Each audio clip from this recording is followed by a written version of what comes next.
I'm a big proponent that if I find out that I'm the smartest person in a room, I need to find a different room. Yeah, get me out of that room. Because exactly. And I used to joke. I used to play softball, and I said I don't want to play on a team that needs me as a cleanup hitter. You kidding me? Like I need to be on a better team than that because all we see is our own perspective, right?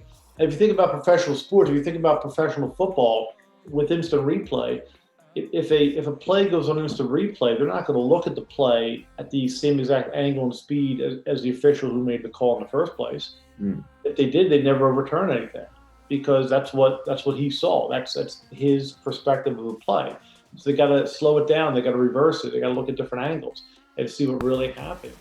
Well, we get bad calls all the time. I mean, life is a series of bad calls. So what do you do when you get it? You could either just throw your arms up and kind of quit with an excuse, or you could do something about it. Chosen to follow the call. My soul is breaking free. You awaken me. Stolen my time to move on, but now I can see seizing destiny. Welcome to my evolution. Right, welcome back to the dumbest guy in the room. Today we're doing another book review. It is Fully Inflated, Regain Your Bounce in Life by Michael Patterson. I know Mike personally. He was a trainer at one of the first banks that I worked at. So I'm excited to get his opinion of me as a trainee, because I know I was young and very egotistical back then. So I'd like to see what Mike thinks about that, if he remembers. But Mike, with that being said, man, introduce yourself. Tell us a little bit about you. You know you better than anybody else. And then, what intrigued you to kind of sit down and write this book? Yeah, well, thanks, Bill, for the intro, and then Mike and Eddie, thanks for having me on. My name is Mike Patterson. I am a speaker, trainer, author, success coach. I've been doing this for 20 years. So my passion is to help other people reach their personal best. As Bill so eloquently explained, I've known him from way back, doing training for different financial institutions. For a couple of years, I was actually out on my own, traveling the country. I got an opportunity to train in 22 different states, traveling through speaking, training, consulting, and it's just really a passion of mine to help people get to be where they want to be. That's awesome, man. And I do remember your training classes specifically. And, how do you think when you are training, one of the things that you mentioned in the book is that, when you hire people, a resume is one thing. So you can have 10 years, I think the way you put it was 10 years of experience or 1 year of experience repeated 10 times. And when I got into management in the banking industry, I've seen that because, one, I was guilty of it, right? Like I was guilty of being that person that thought my way was the best way or only way. And two, hiring people, you would see that. And sometimes the person that was in that industry the longest isn't the best hire because they do think they know everything, or but what would you say the struggle is to get somebody out of that mindset? Like, how do you present that in a way that they're not looking at you like, man, this guy doesn't know anything? Because I feel like a lot of trainers get that kind of disrespect, or when they are training. Yeah, that's definitely true, and I don't know if there's a way that you can make other people see that. People kind of have to have that epiphany to themselves. Nothing, and one of the things that I often said in training, and the same thing whether it's writing a book or speaking, is that I don't have a pocket full of magic pixie dust. I can't make anybody be anything that they don't want to be. Uh, the best training class is like the best gym membership. If you don't want to go and put in the work, it doesn't really matter, right? So if you just go and walk around the equipment and you leave and say, I don't see any gains because you're not using the resources that you have available to you. What I had said in the book about the resume, think about this. Most people, when they get done 12 years of schooling, they've graduated high school. Some people after 12 years worth of schooling, they're still in the eighth grade. So you haven't progressed and gotten better and built on what you've already learned. So to answer your question, as a manager, it's important to ask the important questions during the interview, based on people's background. So I'm not going to ask you what would you do. I'm asking you, what have you done? Tell me about a time that you have. And we do that. There's a great book called Hiring for Attitude by Mark Murphy, and we use that a lot in my credit union, where we want to hire attitude. I can train you on your skills. I can train you on how to be a great teller, or how to be a great member service representative. I can't train you attitude, nor do I want to. So those questions about having that person who thinks it's my way, it is a challenge. I've done a lot of training classes where I had a lot of what I refer to as captive participants. They were voluntold to be there, and this is kind of like detention class. I did a class on how to communicate with tact, diplomacy, and professionalism, and people were in that class because they were not communicating with tact, diplomacy, and professionalism. Now the drawback is some manager thought, hey, I'm going to send you to a 6-hour workshop and automatically you're going to be cured, and that doesn't happen either. Yeah, and like I said, man, I think the self-realization is extremely important. I know it was for me.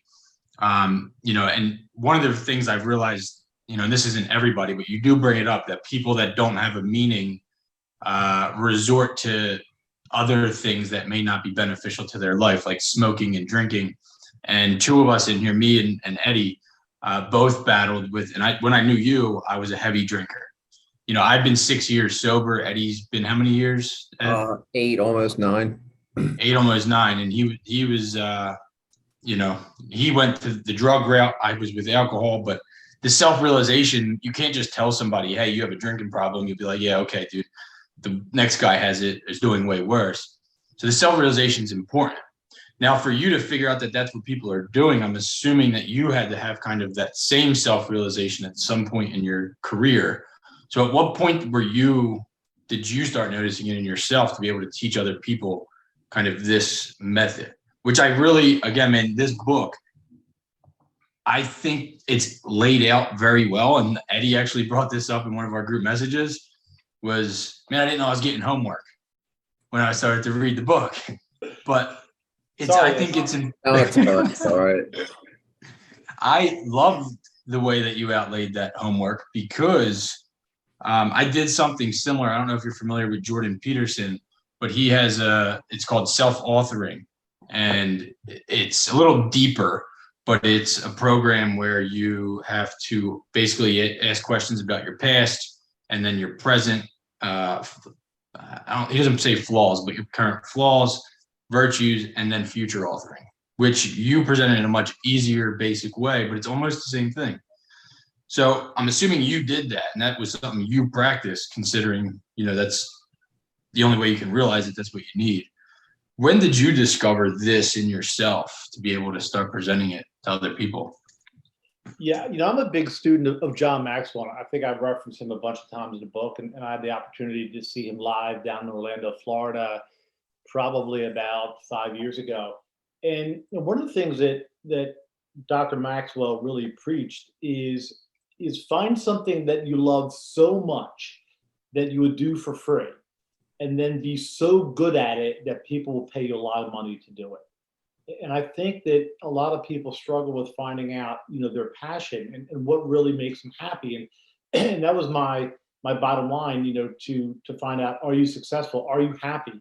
And I think that, Bill, both with you and sounds like with Eddie, is a lot of people, find their happiness someplace else, whether it's, drinking or drugs or smoking or doing, things that they shouldn't be doing, because they're not happy other places. And, for me, I knew early on that I really wanted to help people succeed. I'm a fairly spiritual person, and I believe that we all have a purpose, and I firmly believe that my purpose is not to do great things. My purpose is to influence somebody else who's going to do great things. And maybe it's one person, maybe it's a bunch of people, maybe it's my daughter. I don't know. Maybe I've met that person, maybe I haven't yet, but I really believe that I'm supposed to be a conduit to other people to find a way to have that spark, that epiphany, to be successful. I can relate to the spiritual side of that, man, but I never really found that until again I got sober. But I think you've made an impact on more people than you would think, just because when you do train and coach, things you say are going to be repeated by people whether they know it or not for the rest of their life. So like I probably say and do things that you have taught, but I've never really, I was so unconsciously learning at that point that I wouldn't know it came from you most likely at this point in my life, where now I kind of can pay attention to it. So a lot of the things I say and do, I can kind of point to where I learned that habit or trait, where before I really couldn't. And in my life through that, I see people doing it when, I'm helping them. I can start hearing it in like my little brothers and my mom, hearing myself speak through them almost. And it's like people don't really notice where they learn things. Everyone thinks they created themselves. But at the end of the day, we all kind of are making an impact on people, whether we know it or not, whether it's good or bad. And I've never had a negative outlook on you. I thought you were very easygoing. But I'm curious to know, man, what did you think of me as a trainee, if you remember? Because I really don't, man, but be honest. You don't have to be scared on here, dude. We know I am nothing if I'm not honest here, Bill. Let me just before I go to that, I'm not trying to deflect, and believe me, I'll answer your question here. And I know that Mike and Eddie can't wait to hear this too. But we're kind of like a good, like I think all of us are kind of like a good stew, right? There's a little bit of this, a little bit of that thrown in, and we pick up things. And if you guys have ever had a sense of deja vu, like you were like, ooh, I've seen this before, I've known this before. A lot of times what happens is you've seen something, you're just not consciously aware that you saw it, right? So maybe you're on an airplane. I took way too many airplane trips that I can't remember. And you're flipping through those airplane magazines, and you see something, and you're kind of checked out. You just flipping through the pages, and then you're at a store and you see the exact same object, and now you have this sense of deja vu, like you were here before. You're just remembering something else. It's just finally coming forward. When I do success coach training, I was taught that the answer is always within the individual. So if I'm working with any one of you guys or anybody, it's not my job to give them the answer, because I don't know what's going on. I don't know what's going on inside of you. My job is to help you become consciously aware of what's going on. And that's really what it's all about. I do remember you, Bill, obviously as a participant. I think that you were like a lot of people, you were ready to like jump over a couple steps. Like we see so many people who they want to be a manager before they're a good follower. And I think that that's really important. People have to learn to be a good follower before they can become a good leader.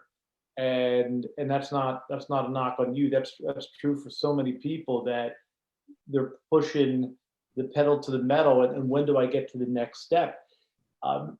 Banking, and I know Ivan Orego, who I think was around when you were around, and I still talk to Ivan. He was a big proponent of, you have to get your at bats. So if you think about baseball, guys are in the minor leagues until they get a number of at bats, because you've got to see different situations. And I always say I can't train you experience. And in the financial world, I can't tell you how many people graduate college and they want to be a manager day one without any prior experience.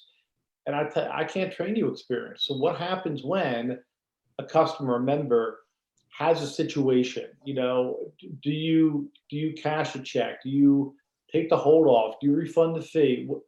How are you taught that in school? That's just something you have to know, and you just have to go through it. And sometimes experience is what you get when you don't get what you want. So when you think about, guys, when you go for a job interview and you didn't get the job, and somebody says, well, you got the experience of going on an interview. Well, you don't want the experience, you wanted the job. So experience is what you get when you didn't get what you want. If you guys have kids, your kid does something and gets hurt or causes a little bit of damage, hopefully it's not too severe. It's experience, is a life lesson. They didn't want that to happen. You didn't want that to happen for them. But sometimes that needs to occur for us to learn. And I think that making mistakes and failing is part of it. And you just have to put your time in. And I know we're in the instant gratification age, right? Where people don't want to put their time in. They want it now because we're used to it now. Yeah, everything's getting quicker, and I'll tell you what, man, I liked that opinion because I agree with it. But you never know that you're not ready until you realize that when you're there and you're not ready. So like, I remember the bank before TrueMark that I worked at, I made it to assistant manager, dude. And I was looking back at that time, no way in hell should I have ever been there at that point in my life. And the book we just read, it's called The Broken Ladder by Keith Payne. He kind of brings that up in there. He says that, they do these statistics and they interview people, and more than almost all of the people believe that they're above average in their field. And how can all of the people be above average? How can everybody be above average? And we think, because we are living through our perspective of why people are doing things. And you brought up the one line, and I don't know if it was Maxwell that you that quoted this, but you bring up intentions, that we judge ourselves by our intentions and judge the world judge us by the action or the result. Yeah, so that's actually a colleague of mine, Al Walker, who said that we tend to judge ourselves by our intentions. The rest of the world judges us by our results. So it's the old, hey, I'm going to do this. I want to do this. I plan on doing this. And we feel good because we think, we plan. But everybody else is saying, yeah, but what have you done? I can't tell you how many people I've walked into or ran into who said, yeah, I want to write a book. Well, go ahead and do it, right? Because it doesn't get written until you start doing it. And, one of the things that I mentioned in the book is, change happens in an instant. People think it takes a long time to change, but it really doesn't. Change happens in an instant. It takes a long time to prepare to change. So, you were very open about alcohol abuse. The first day you decided I'm not going to have a drink is when change happens. So it sets an emotion. So, it starts one day, 1 week, 1 month, 5 years, but it just happens as soon as you take action, you're going to do that. And I think we've all found it that people want to get around to it, right? But they don't do it. And I found that a lot of people, which is really crazy, a lot of people spend time worrying about things they can't control. And I think that if you spend all of your time and effort into things you can control instead of what you can't control, you will A, be more productive, and B, you're going to sleep better at night. Right? But people do the opposite. They worry about things they can't control. What's happening here and there, and you just got to do your thing. You can only control what you can do, and that's what the focus has to be on. I looking at myself, and when I was drinking, and even today I find myself doing it, but I see it faster. When you start blaming things that are outside of your control, it's not necessarily that thing that I'm focused on. It's only because I don't want to take responsibility yet for whatever it is that may be happening. So to me, I feel like a lot of times what happens when we're blaming things outside of our control, at least this is true for me, it's just because I don't want to take responsibility. for something that's happening where that's the only thing I can control is my reaction or my emotion to whatever's happening. I can't control what's happening, but I need to take responsibility for the way I react to whatever it is that's happening. And I liked that quote because it also helped me. Like I kind of say it all the time. We judge ourselves differently than we judge other people. So we know our intention was good, even though what we may have done was bad. So I like to look at it like I asked my grandmother this. I'm like, Mom, do you think you're evil? She's like, no, I'm not evil. I'm like, well, if somebody was, attacking me, would you, or put a gun to me, would you shoot them? She's like, yeah. And I was like, okay, well, so you have a little bit of evil in you. Like to me, actions are evil. The intention behind it may be good and well, but to me, you still killed somebody's still dead. So I ask that question to people just because it's like when you see something happening, we judge and try to create and assume an intention behind what these people are doing. And I don't think it's healthy for yourself because you can't really judge yourself correctly when you're doing that, in my opinion.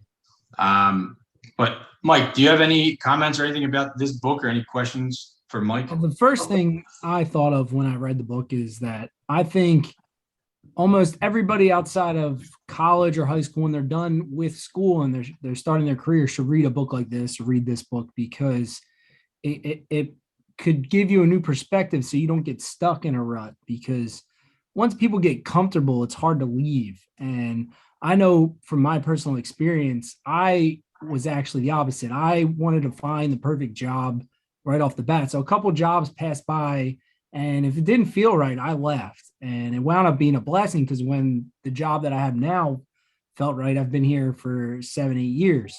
And if I would have got stuck with one of those other jobs, I would have been okay, but it wouldn't have been something I was happy in or passionate about. And I think a lot of people, especially my friends and family, get stuck in jobs that, yeah, they're comfortable, they make an okay salary, but they don't want to take a risk and be happier or a chance and have their own business or things like that. And maybe if they did some of the exercises in this book, they'd realize that it'd be worth taking a jump because, hey, if it doesn't work out, at least you have something to fall back on. You could try to get back into that industry or use the contacts that you have at that existing job to get back in that field. But I'm not a guy that wants to think about what if I didn't do something. And I think Bill and Eddie too are kind of like that too. I mean, Bill moved his whole family down south to try and have a better life. So, and Ed's about to do that. I think us three kind of realize some of the things in this book, but it's cool to have you kind of map it out and give you a way to put it on paper and start making moves towards your goals. So I really think a lot of people would benefit reading this book right after college, right after high school, to try and get a jump start on careers and kind of prevent getting stuck in that rut so many people seem to be in. Well, hey, thanks for your kind words. It's not just the right out of school finding that job. We all evolve, right? We all change. So we all have different thoughts, beliefs, maybe now than we did, 10 years ago. And I think that you may have found, some people may have found the perfect job, or at least what was perfect for them at that time. And then things change. So, maybe we found that job because that was right for us. And now we want that new challenge because, the conversation we had earlier with Bill is I'm not ready to be in a management role. I'm not ready to be up at a certain level, but now I am. So now I need to look. So I think there's things that it's good to sit back and reevaluate where you are on a regular basis. And is this the path I want to continue to take? Am I doing what what excites me? What makes me want to get up in the morning and live my day? I think that's another reason I like the fully inflated title, just because a basketball will never stay inflated either. So you can inflate it all you want, but it's going to lose air at some point and need to be re-pumped, right? So yeah. I feel like it's a never-ending process of And I also think that's another thing that people look at from the outside, looking at everybody else when they compare themselves to people, is like that person's got it. And they think that they're happy all the time, where I don't think people are happy all the time. I think you get to experience being happy. And the more you work towards them goals, the more you get to experience happiness. But people look at it like they're going to find, and you say, I think you say it in the book that, life, liberty, and the pursuit of happiness. You're not given happiness. You are given the pursuit to get to happiness, but it's always a pursuit. So like you can't really sustain it when you get there. You have to try to maintain it and try to get it back and keep going through things, because things happen. Things will happen in your life that are going to change the course. That's why I did like the title, and I did like the metaphor for it, and I really did. I thought about that a lot before I even read the book, just to kind of get myself an idea on what the title meant. But Eddie, you were going to say something and I interrupted, so I'm sorry. Go ahead.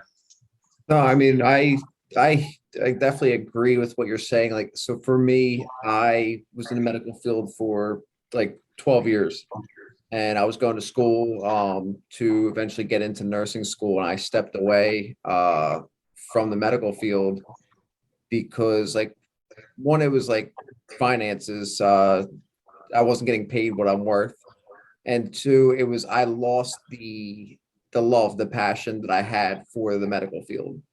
So I made the decision to step away, which wasn't an easy one. Because I really did love the job. I enjoyed helping people and taking care of people, and to be able to make that decision, there was a lot of like thought that went into it and discussion with my wife, and it just I started to become like jaded almost, and the passion just wasn't there as it once was. And instead of being in that rut, I made the decision to step away. And right now, like, I'm kind of in a limbo. I'm working. It's ironically still kind of in the medical field, but doing medical supplies instead. So still technically helping people. But like Mike said, that we are moving next month to down to South Carolina with Bill, and it's a huge step, a good opportunity, and I'm excited for it, and it's going to be a fun ride. And like, I really enjoyed the book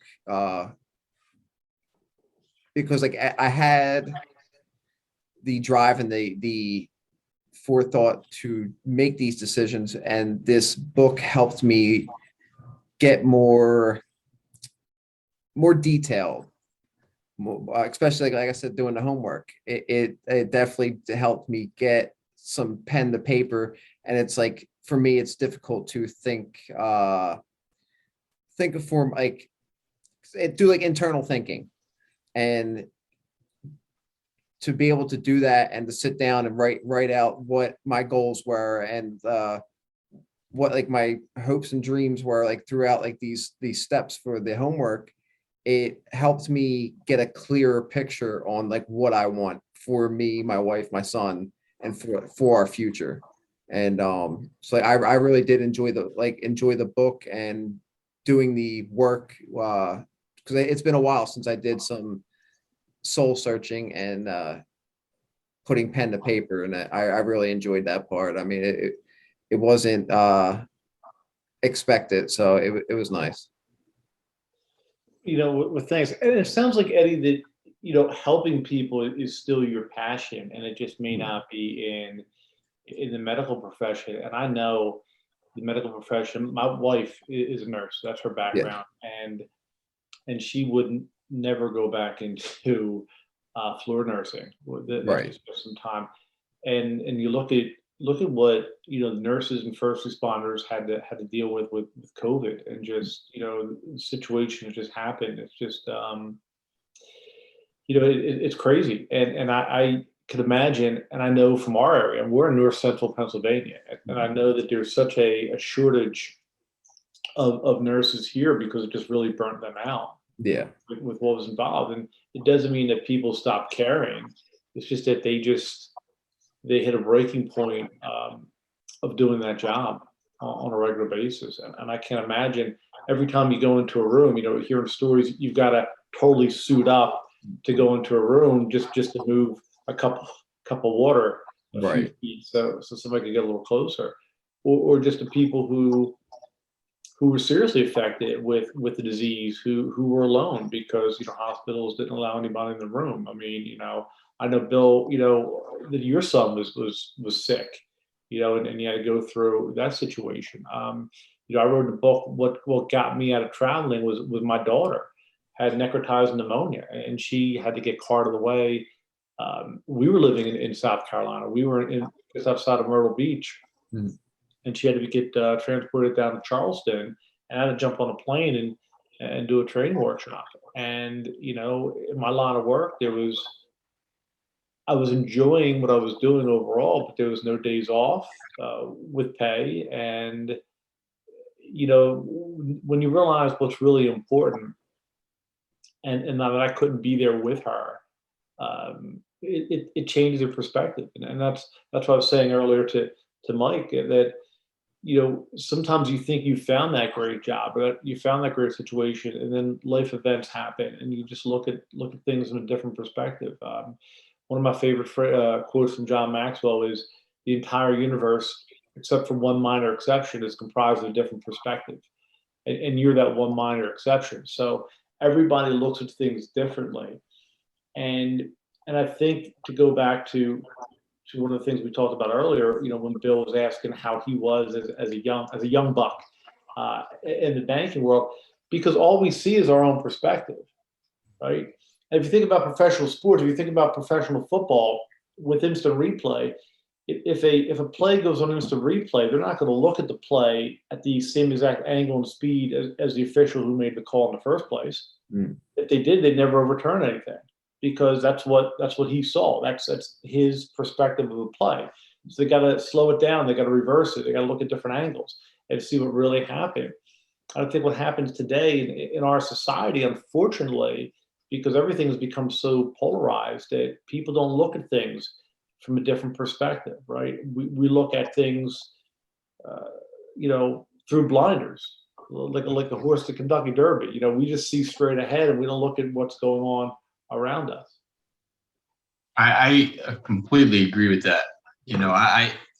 My son was also, he went into the hospital. He had the flu right before, the pandemic. He had the flu, and, he had to go to CHOP, and it was the worst feeling, as a father, that you can kind of go through, and they're not breathing correctly. And then my dad was also in the hospital during COVID with pancreatic cancer, metastasized, and nobody could visit him, and it was, so to me, and so I know that I gave nurses and other people that had no ruling on this a hard time, because they were the face of what I was kind of dealing with, which gave my perspective of everything going on with COVID a different view, because I didn't think it was right that somebody should be laying on their last days on this earth in a bed by themselves, without their family next to them. Like, that was my perspective. I know it was probably a selfish one, but at the same time, it's just kind of what I believed in, and I stood up for it. And that was probably a time where I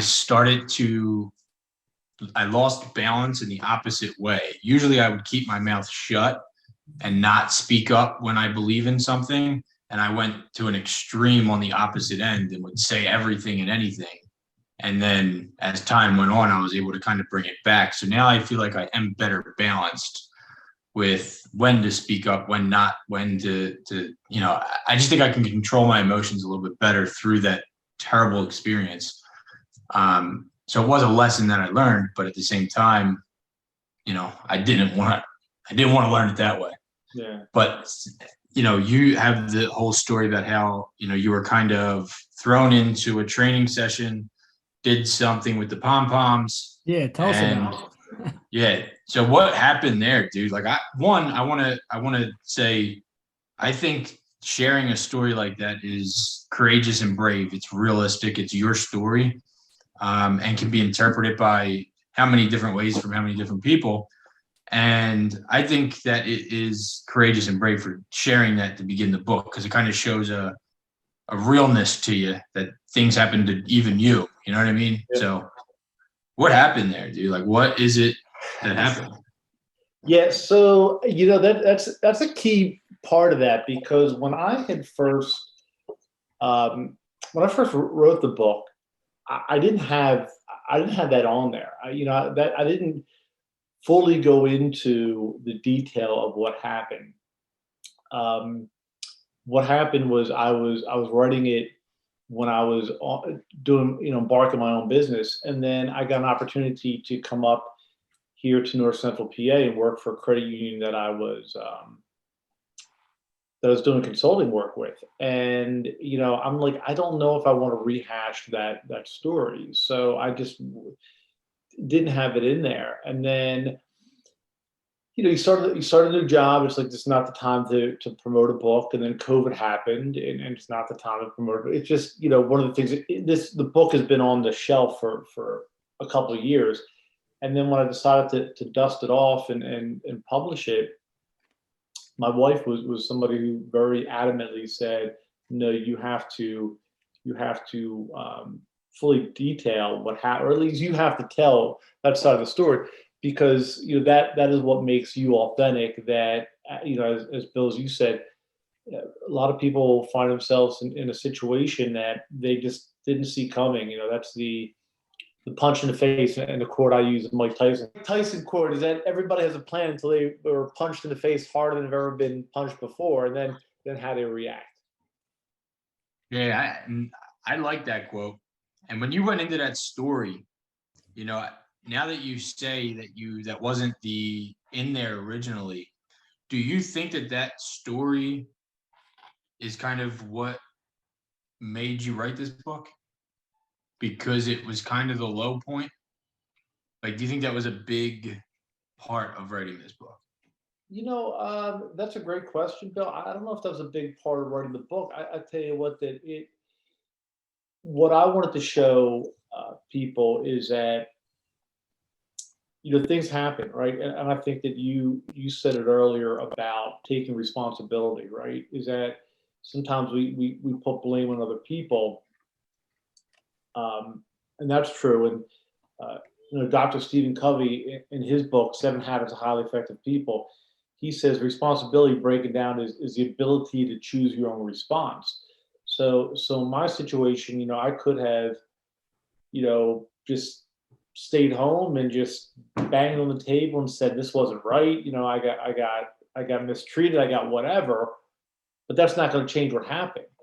And I spent 22 years officiating high school wrestling, and the thing that really bothered me most of all was when a kid, whether I was officiating or not, whether a kid got a call that he didn't think was a good call, and he just stopped wrestling. And you could see it, that he already had this excuse that, oh, well, I lost because I got a bad call. And you would see the coach or the dad or somebody say, oh, you had to wrestle two of them out there. Well, we get bad calls all the time. I mean, life is a series of bad calls. So what do you do when you get it? You could either just throw your arms up and kind of quit with an excuse, or you could do something about it. So I think, putting the story in there is like, okay, it was a bad situation. I definitely did not intend to be demeaning with the pom pom reference. I definitely, when it was brought to my attention, I knew the metaphor. I wasn't totally naive or oblivious to it, but that's not what I meant. As I said in there, I didn't design the script. I didn't purchase pom poms. I didn't do anything. I just was going along with it. We were in the beginning of the Me Too movement, where it was just a different time of the year.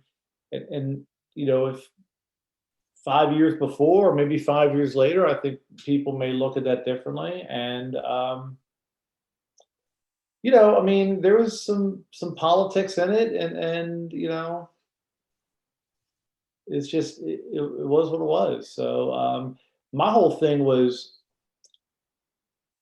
I didn't want to work for an organization that that's the way they valued people. And Sure. one of my responsibilities where I'm at now is again overseeing our staff. And my whole thing is, I'm here to show value to our people who are then giving value back to the organization. And that's the way it is. I mean, I want to do everything I can for our people, and I'm expecting our people are doing what they can to make the organization successful. So, you don't want to work for an organization that is going to treat people that way. So I I knew you back then, and I can say the one thing that I do remember is you always did try to make training classes a little bit funner and have like little jokes throughout, and they were never inappropriate or anything like that. So, and this is fully my perspective of it. I would say, knowing you, I think, and then if they're reading the book, I think whoever did that was probably somebody that didn't like you, and then it just escalated and they used it against you. Because I never heard you say anything inappropriate or anything like that throughout my career. This isn't coming from you. This is coming from me. And knowing thing and my perspective of the banking industry throughout everywhere I've worked, that's typically what happens is when you have a target, if somebody doesn't like you, they're waiting for that thing to happen, and they'll use it when that thing happens, once they hear it or see it, whatever it may be. That's my perspective of what happened to you. But I wasn't there. I wasn't there, so I can't, say that for a fact or anything. But my perspective is that's kind of what happened. well, Because I never that, see. and that could be a conversation offline at a different time. But Yeah, I'm not gonna. You don't have to bring that up. I just want to give my point of view there. thank you. And I know you're HR, but the fact that you bring that up, man, like I don't know about Mike and Eddie, but in my world, man, I kind of learned that HR, especially in bigger corporations, really aren't there most of them aren't really there for the employee. They kind of pretend to be there for the employee, but they're there to protect the corporation. So when things go a different way, sometimes they're there to protect the business. And that's not for smaller places from, again, my experience, but especially bigger ones. They're there, a lot of them are there to protect the corporation and not the employees. Sure. Yeah, I mean, I agree. Like the company that I worked for before I left the medical field, when I first started, they had, I mean, it wasn't small. They had like 50 or so locations. And before I left, they were almost at 80. And I was in training at one point too. I was training trainees like on how to do the job and stuff like that. And when I first started, you could tell, you can feel it, and you could tell like the owner of the company, he would go around, make his rounds to each location. You could talk to him, and you felt like they cared. You can sense that they cared about their employees. You weren't just a number. And then somewhere along the lines, he kind of retired and just became like the face, and his kids took over. And I don't know if you could say they were money hungry, but like you could just tell the quality of the materials were getting cheaper. You could tell they were cutting corners here and there, and you started to feel like more of a number and not like a person. Like they didn't care whether you came or gone. They didn't care how many hours you worked. They just wanted a body there, and that's all they cared about. And we were getting, especially when COVID hit, our numbers skyrocketed, and they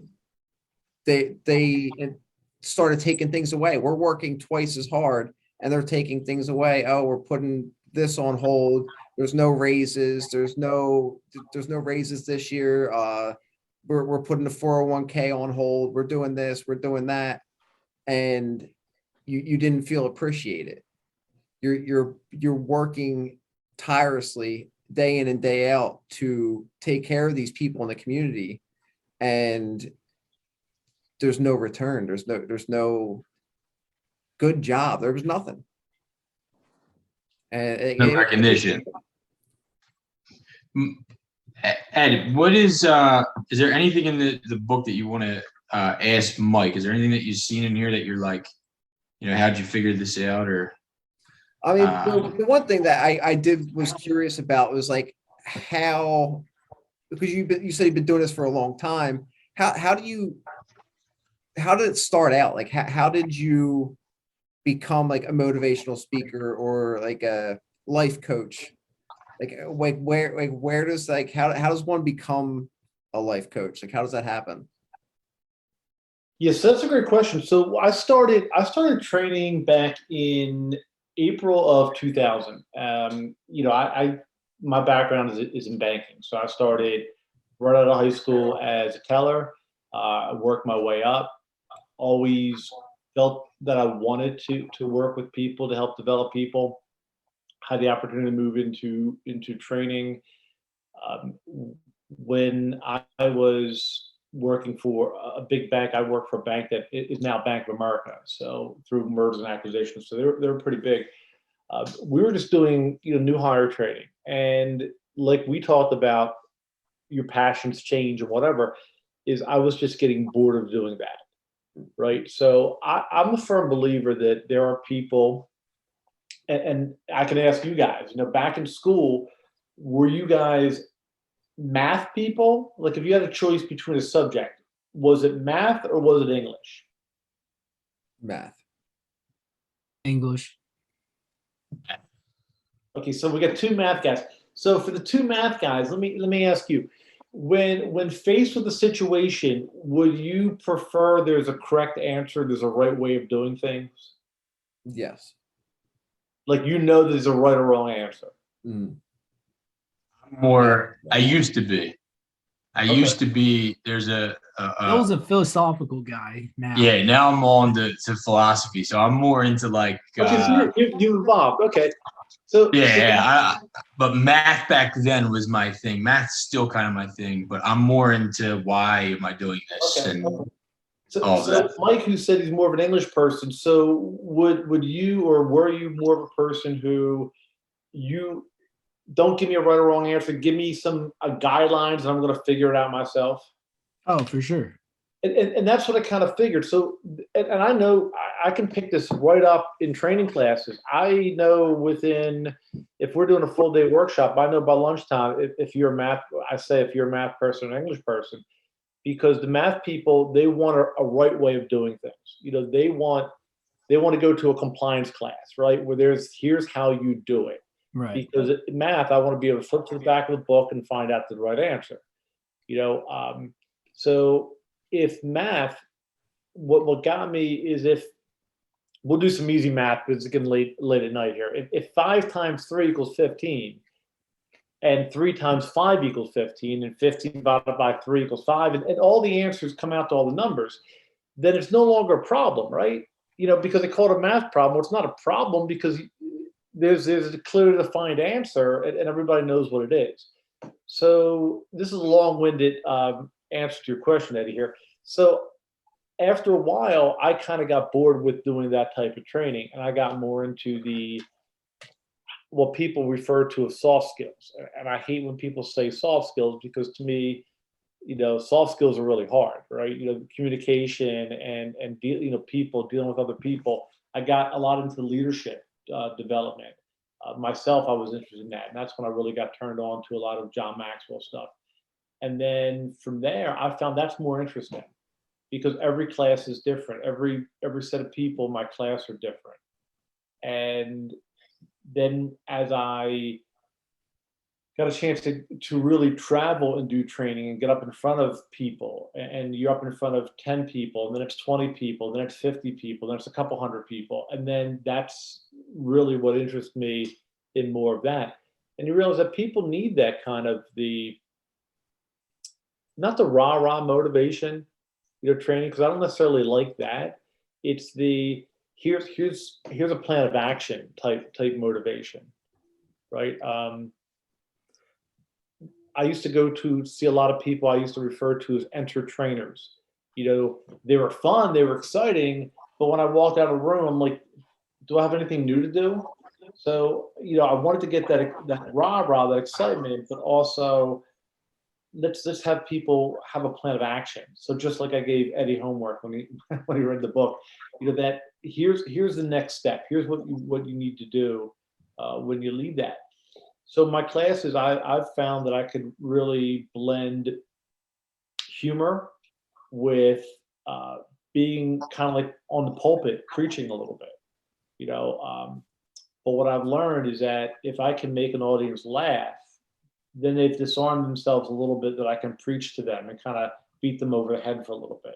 But I can't spend 90 minutes beating you over the head, or your head hurts and you tune me off.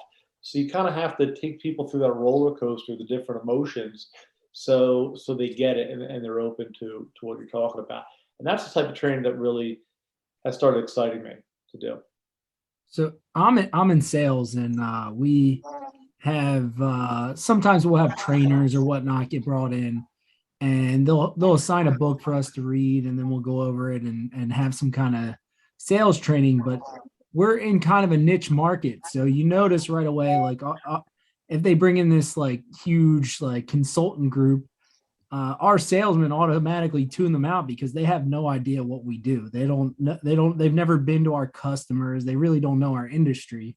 So like some of our salesmen get so stubborn, they just block it out, because you can tell it's kind of like corporate, it's kind of like one sales pitch fits all type thing. So like they do this spiel to every single group. So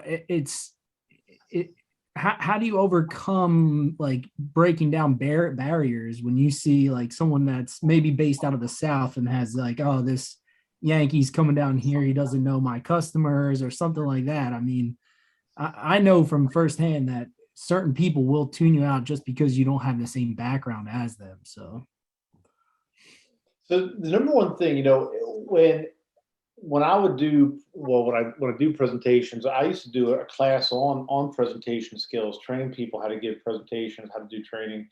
And the number one rule is know your stuff. That's number one rule. The number two rule, which is a close second, is know your people. And I think where people have that disconnect is they don't take enough time knowing their people, knowing who their audience is going to be, who they're training. Now, there's sometimes I really can't know my right? If I'm just coming in and doing a presentation or doing a workshop, I don't necessarily know my people. What I can do is get to know the company, get to know the industry, get to know the area.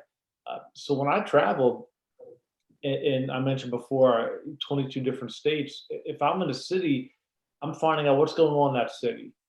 What's the sports teams? Are they winning? Or how can I kind of make a reference so it makes sense? When we have people in the credit union industry who comes in, the first thing we really drill on them is it's a member, not a customer. As soon as you start saying customer, you're going to lose this audience because they know you're an outsider, you don't understand the industry. So they really have to know the people, know the industry. I'm sure that they can have an outside sales company or sales group that can come in. I did sales training for the credit unions. I wrote a book on needs-based selling based out of financial institution. They really have to understand your people, understand your products, how they build that rapport with your customers. And they can do the class. And that's where the buy-in is. Because once I start talking about that, if I'm a participant, I'm asking myself two questions when I'm in a training session. Number one is, why am I here? Right? Why am I sitting, in the audience here? And then my next question is, why are you here? Why are you that man or woman in front of the room or on the stage? Why are you intelligent enough, important enough, wise enough to be giving me information? And that's what when we say about the know your people, you got to be able to answer those two questions. You got to explain why you're the person they should be listening to, and why they're there, what they're going to get out of the training. with a makes sense. presentation or whatever it is. Makes sense. Yeah, I mean, I definitely understand what you're saying. Like for me, like it was a lot of one-on-one training, and it was a lot easier to train someone that was new because you can kind of, they were easier to teach, easier to mold into whatever job it was they're going to be doing, whether it was medical assistant, nursing, lab, whatever. But you get someone that has some years under their belt, like Mike was saying, that like they've been around. So then you feel like they kind of drown you out, and they know everything, and there's nothing that you can teach them that they don't already know, and having to kind of break down those walls and get them to listen to you or understand what you're saying. It was a little more difficult to do with those type of people that have been in the industry or for X amount of years than someone that's just like how Bill was when you trained him. Like he was like kind of brand new into the industry. Like for some training someone like that is a lot easier that I've noticed. You know, it definitely depends. I mean, there's definitely challenges to people who've been in there for a long time. You know, one of the things that I learned in training is if there's an elephant in the room, you want to introduce the elephant. So it kills me when you would go to a workshop, you go to a meeting, and there's something that everybody knows that's not being addressed. So it's that meeting where I've got 10 people working for me, and Bob is a problem employee. And I'm going to talk about Bob without mentioning Bob, you know, like, oh, we've got a problem here. And everybody knows I'm talking about Bob except for Bob, right? So let's just come out there and so if there's the elephant in the room, introduce the elephant. So, you know, Eddie, to your point, if we're doing a training class and I know that I've got somebody who's got years of experience, I tell them up front, you know, I know you've got an opinion. I know you've got a way you do things. I know whatever. And you've got good thoughts, ideas, opinions, beliefs, and I want to hear them. I don't want to hear them in the first 90 days, right? Because you have to understand the way we do things and why we do things, right? So, you know, my takeaway, I tell people, you have to understand how we row our boat before we can rock our boat, you know, because I work for a small credit union. We've got people coming from large institutions, and they'll say, oh, you know, why you used to work out before, our computer system did this. Yeah, because you were a couple $billion institution who designed your own computer system. You know, we're a lot smaller. We got a computer system off the shelf. It doesn't do that, you know, and we don't have the resources to that's our whole IT budget if we did that to our computer system.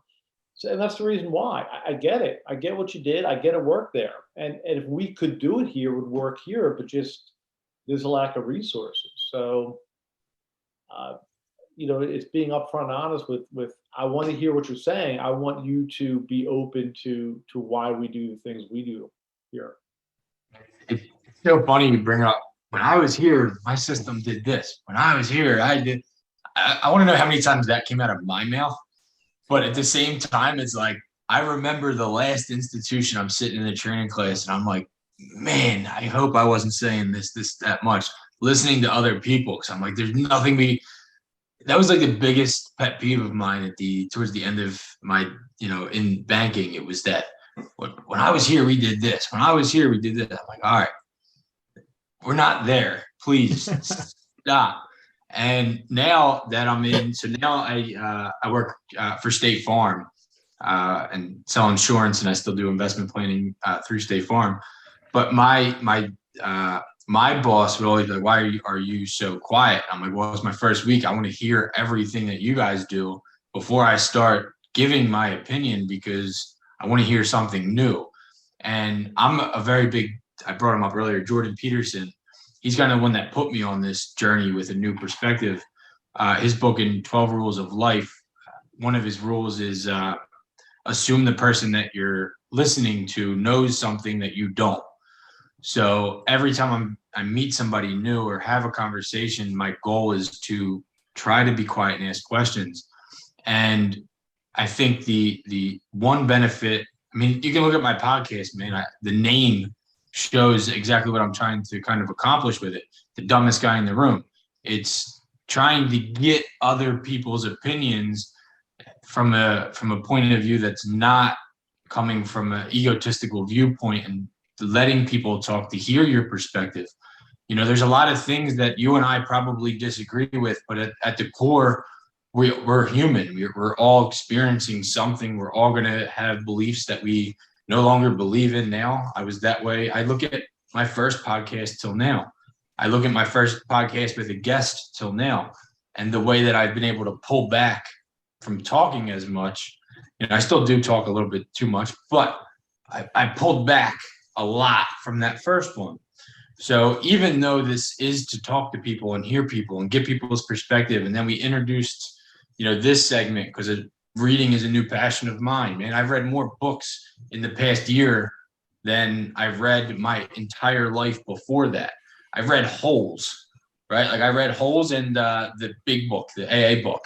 And then now I've read, how many did we read in this podcast? 6 or 7, plus another 4.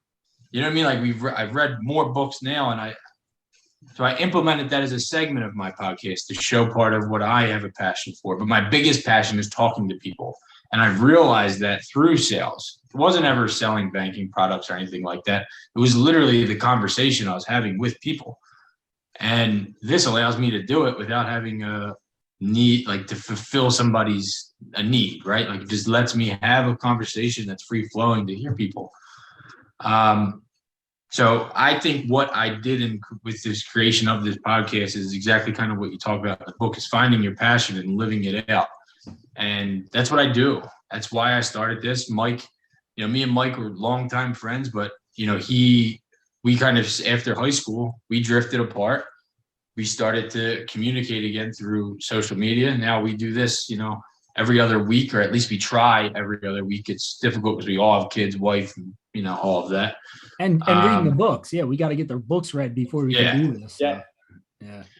But like you said, you used to have something like that where you would have a group, and I kind of remember that vaguely, like almost joining that. And I was like, I'll never read the book. But I hated reading, dude. Absolutely hated it.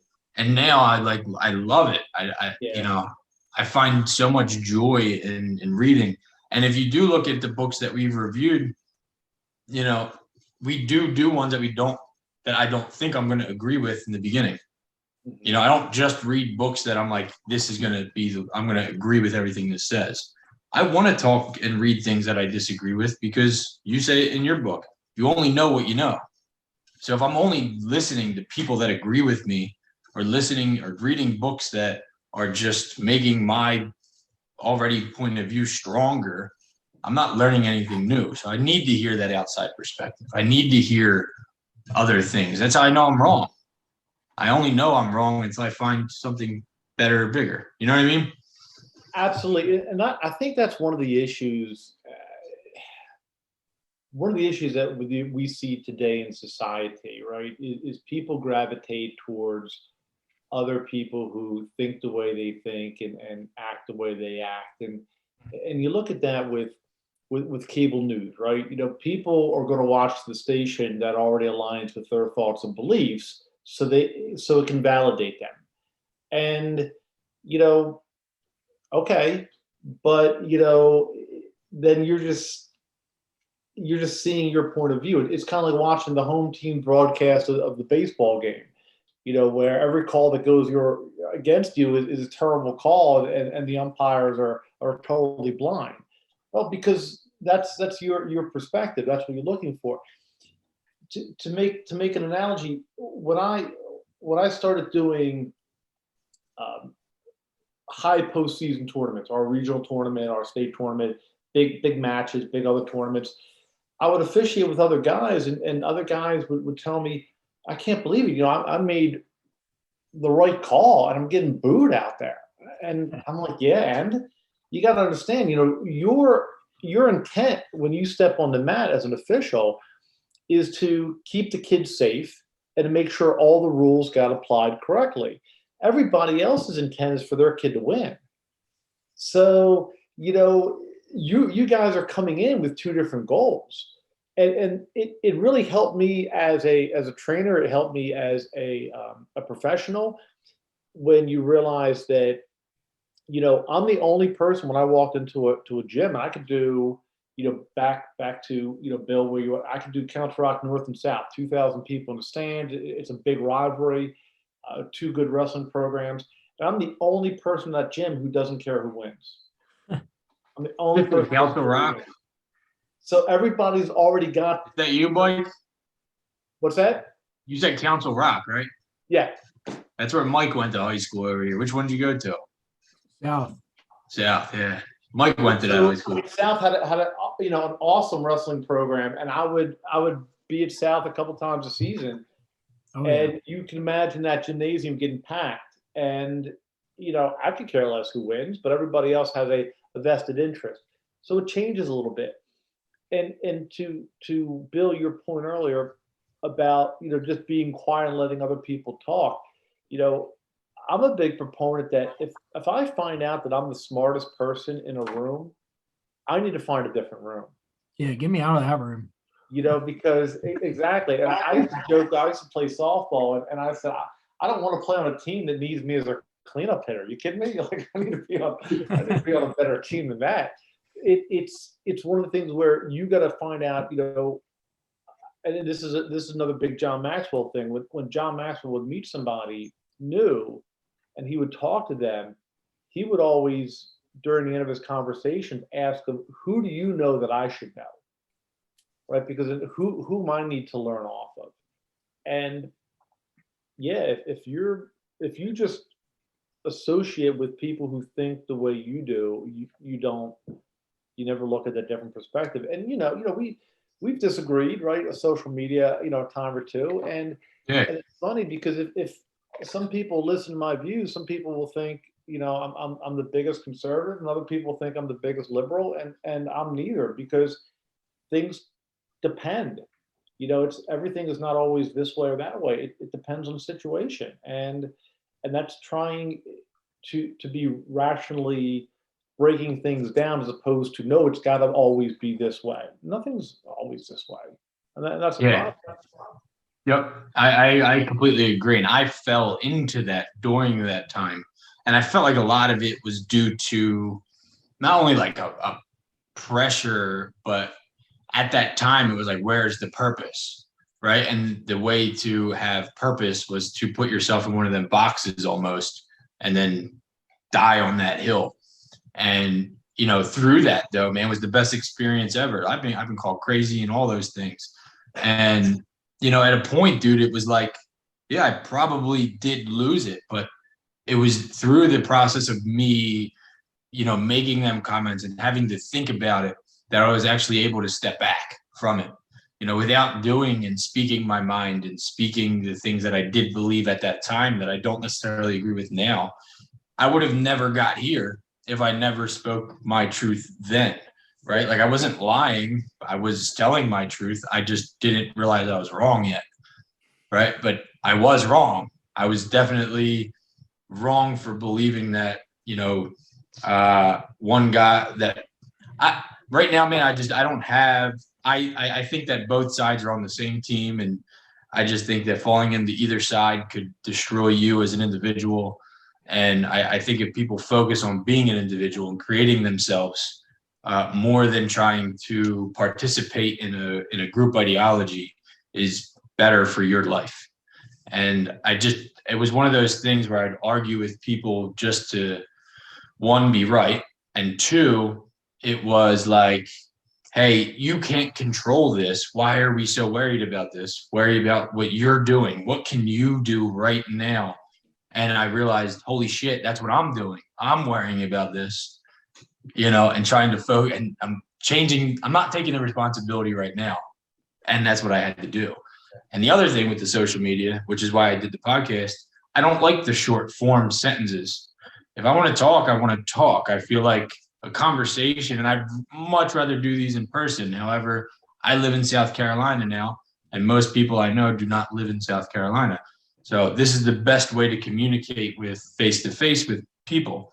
So again, I think I've changed a lot through those conversations and engaging, but I've learned so much more through doing this and re-listening to myself.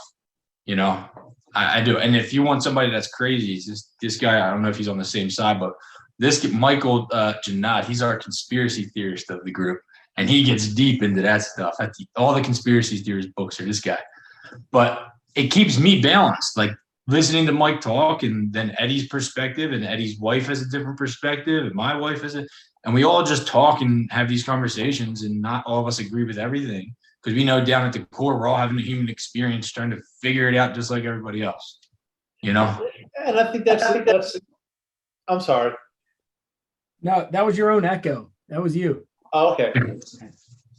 I know it sounded now. So, and that's the thing, you know, it's funny because I think we've had this conversation that, you know, political parties exist to win elections. I mean, they don't exist to change whatever. They exist to win an election. And people who get so caught up in it, you know, if you think about a party platform gets created after they already know who the presidential candidate is. So it's not here's the platform. The candidate has to fall in line with it. Is no, here's the candidate. Now the party falls in line because the objective is to win the election. I think we saw that with the way the pandemic was handled. You know, so here's something in the beginning that who knows what's going on. It sounds like it could be terrible. It sounds like it makes sense to kind of err on the side of caution. But now, as we understand how things work, then we need to change the way we behave. And I think that there were people who didn't want to do anything. Oh, you know, let everybody do what everybody wants to do. Well, that probably doesn't seem like a sane thing. But then as we learn more about it, no, we got to still. Well, no, we learn we can do this. We learn we can do that. So now we should open it up a little bit. And that's how we evolve. That, you know, it's, you know, there are people who never wanted to do one thing, or once they did one thing, they never wanted to open things back up again. I mean, as we learn, we evolve, and we should be changing behavior based on what we know. And, you know, I agree with you, man. And I think that goes for every aspect of life. And I do think that when we hold on to those beliefs and don't let go, or realize that it's not a truth, but it is a belief, a lot of the things that we think are like facts or beliefs, and we hold them to a core, like, no, this is it. You know, like I know that this is the right way. This is the right. This is right. This is wrong. And it's like, you got to realize that you won't. I think in I don't know what chapter it was, but you said, you know, it wasn't always your choice.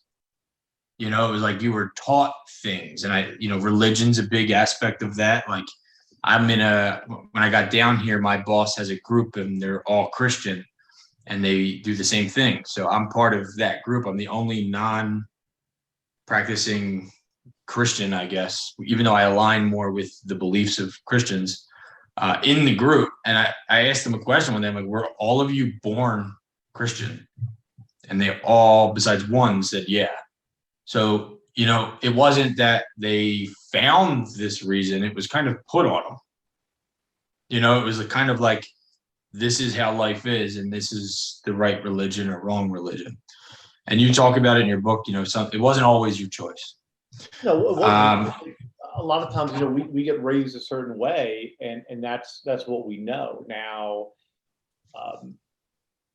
we can develop and change that, but for the most part, we just that's where we start, right? So, I mean, think about this. You know, you grew up, you had no choice in where you grew up. That's where your parents or whoever raised you decided to settle. So then you're, you know, my 8-year-old daughter is, I mean, it's past her bedtime now, but she's out there rooting for the Sixers during the playoffs. Why? Because, you know, Dad told her to root for the Sixers. You know, so it's just one of those things that you continue. I made a comment about the type of ice cream you like is probably because that's the ice cream that was in the house, right? So then they're feeding you that. So it's everything where you just start developing what somebody else likes. You know, you like a color because as a small child, mom or dad dressed you in a certain color. and you just, you just start picking that up. Yeah, it's not something I thought about until recently of how many things. And I tell Eddie that's the best part about moving down here. For me, it was I was able to disconnect and kind of align myself with a lot of things that I like to do because I was so connected to things that I didn't have a choice in, but I was so connected and had all these relationship with things that, I didn't pick. It was kind of put on me from forever. But we've been on here a while. I'll go into my final thoughts here, and then let Mike and Eddie go. My final thoughts on the book, man, I thought it was great. I think he talked about belief and action, and responsibility. I think those things are huge. I like the way that you align the book with a new way of thinking, to change the way you think, to change some of your habits. And, for me, I'll just go I think starting with a small goal sometimes is better when you're trying to change yourself. So changing little habits and then changing little things that you do, and then constantly building on that to create a better overall person to achieve bigger goals. I used to just aim for these big goals without focusing on the little things to get there. And ever since I changed that, like my diet and stuff like that, that's when I started to really get bigger, when I started to change little things to get to the ultimate goal. And then after you talk about that, you not only talk about action, but you give direction to action by putting it to pen and paper in the book.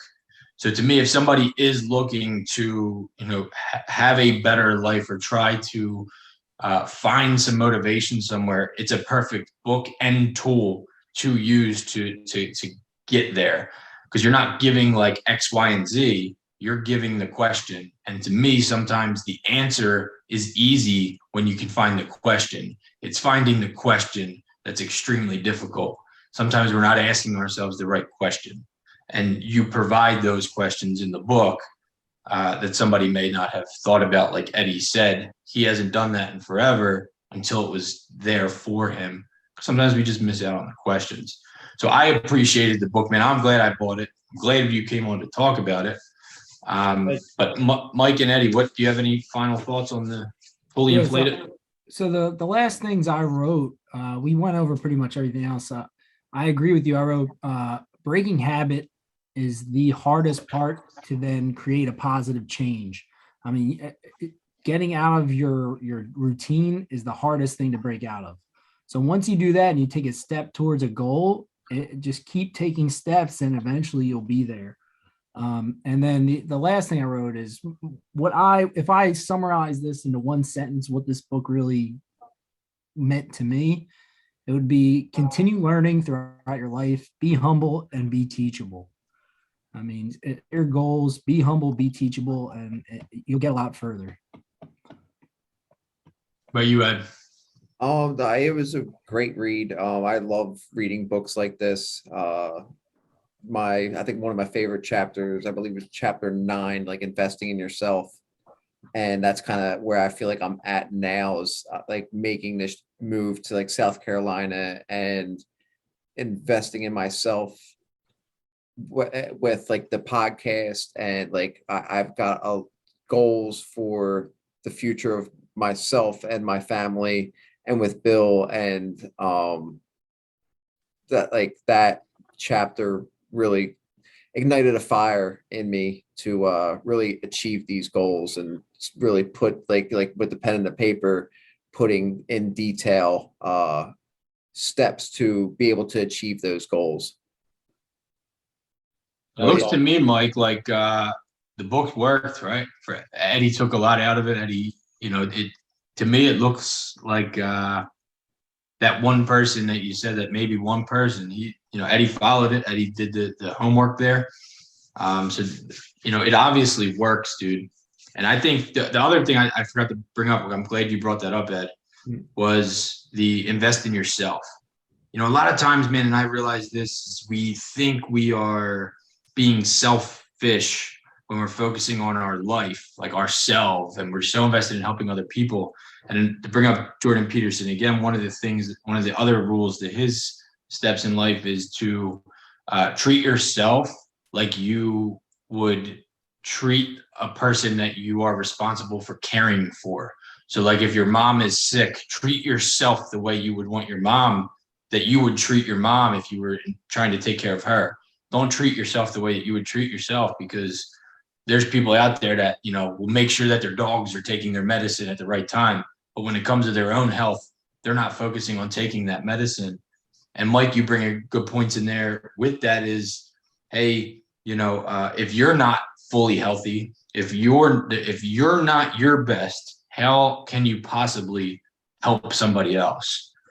You know, so I think that, and me and Eddie did an episode on selfishness. Like being selfish sometimes is selfless, because the only way to really help somebody else is to make sure that you are helping yourself, right? So with that being said, Mike, I'll let you give out your final thoughts on the book. Tell people where they can get it. I will put the links and everything in the comments below. And again, man, I appreciate you coming on, dude. I really do. Yeah, thank you. Yeah, I thank you guys for having me. And you know, just that's a great ending. That, you know, a lot of people get caught up in that. They feel they're being selfish, right? That they have other people who count on them. And if you consider that when you go on an airplane and before takeoff and the flight attendant gives you those instructions, you know, they tell you to put on your own oxygen mask before you put on somebody else's, because if you can't breathe, you're no help to anybody else. And you do have to invest in yourself, because if you're not living your personal best and you're not fully inflated, then you're not able to help anybody else. And you know, you guys talked about the small steps. You know, I end all of my training programs talking about the principle of Kaizen, small incremental improvements, and that, you know, 212 degrees Fahrenheit is the boiling point of water, and at 211 degrees, water was merely hot. You increase it 1 degree or less than 0.5% increase, and that water starts to boil. And boiling water produces steam, and steam can power a train. So it takes a little bit of extra oomph to get to where you want to go. And yeah, just constantly, what can you do today and tomorrow and the next week? And Bill's reading 6 books, and, you know, and then he's got his bags packed for South Carolina. And you know, what can you do to just kind of continually grow and evolve and you know, live your personal best? Yeah, man, I do. And tell my listeners, man, where can they find your books? I know you have more than one. I know this isn't your only one. Where can they find it, and how do they find you if they want to, you know, follow you or whatnot? Yeah, absolutely. So they're available on Amazon. So you just search the title on Amazon. Also, you can check out my website. It's MP from Mike Patterson, mpmotivates.com. You can find out a little bit more about my background, and there's a link to get in touch with me if you do want to get in touch with me. And again, it was my pleasure being, you know, chatting with you guys. The hour and a half flew by.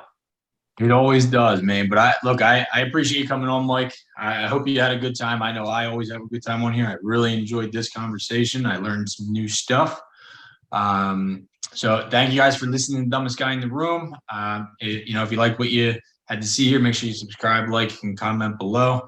And all you guys have a good night, man. Thanks, Mike. Thanks, guys.